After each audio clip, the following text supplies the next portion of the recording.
रहे, वो अमित शाह आ रहे, इनू आ रहे, चुप टाइम खराब कर रहे, कुछ होने जाने वाला नहीं है।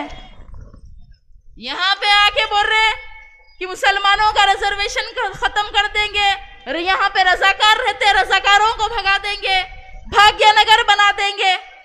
दूसरी तरफ वो मोदी मुसलमानों को घुसपैठिए बोल रहे, जिहादी बोल रहे, 8-10 बच्चे पैदा करने वाले बोल रहे।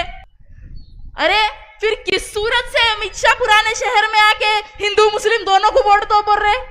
क्या सूरत लेके आप मुसलमानों से वोट की भीख मांग रहे? मुसलमान आपको वोट देता समझ रहे? जरा मुसलमानों की गलियों में आके देखो, मुसलमान क्या देता मालूम होता तुमको? हैदराबाद को भाग्यनगर बनाते कहते, वहां पे यूपी में इलाहाबाद को प्रज्ञाराज बना दिए, तो क्या प्रज्ञाराज इंडिया की टॉप मोस्ट सिटी बन गई?